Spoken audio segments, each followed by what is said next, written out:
The nation watched with shock and sympathy as floods and then fire ravaged Grand Forks, North Dakota this past spring.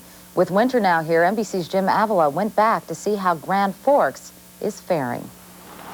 6 months have passed. The first snow has fallen. Anxiety is on the rise. Domestic violence up 14%. The police are braced for a rise in crime.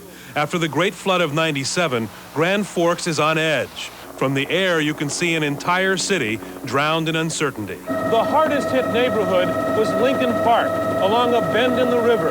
The dikes couldn't hold. The neighborhood has been destroyed.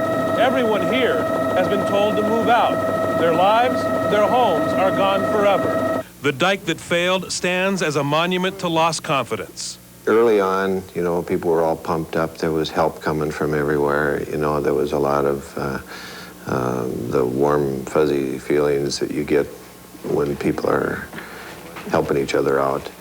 And now, at this point, people are more kind of on their own. The Stennis family is living in a home without a furnace, a kitchen, or drinking water. One of about 1,000 families whose homes are to be demolished or moved out of condemned neighborhoods too close to the river. We're the only ones here. There is nobody else in the neighborhood. We are the only ones who are living down here, so it's quiet. And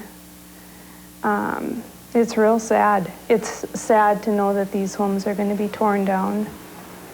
On that terrible April night, the Red River rose to levels no one had ever imagined or seen before. 55 feet high, 2 feet higher than the dikes. Within hours, Grand Forks was overwhelmed. The downtown was totally underwater. Boats replaced cars and flooded streets. The fires that came with the floods destroyed 11 historic buildings. Today, City Hall still has not reopened. Half the pre-flood downtown businesses remain closed. School enrollment is down 4% this year, and no one is sure how many people were forever frightened away. 95% of the population of Grand Forks was told to leave, the largest evacuation of an American city since the Civil War.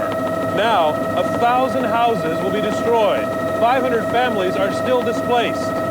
I just appreciate everyone being here today. Mayor Pat Owens believes this winter will be tough on the Plains spirit, but she has faith that most will stay and rebuild. This disaster with the flood and the fire was just so overwhelming.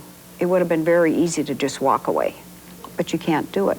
It will take $170 million of federal money to repair the damage. It's similar to a war experience. That's devastating. George Widman's family has been running Widman Candies since the 1800s in Grand Forks. His signature store along the river is a downtown landmark. It's taken the Widmans $70,000 to reopen, but the important thing is they did. Grand Forks will never go. It's not the nature of the people. Character tested once by fire and flood, and soon to be tested again by the long, brutal winter and the struggle to rebuild. For today, Jim Avila, NBC News, Grand Forks.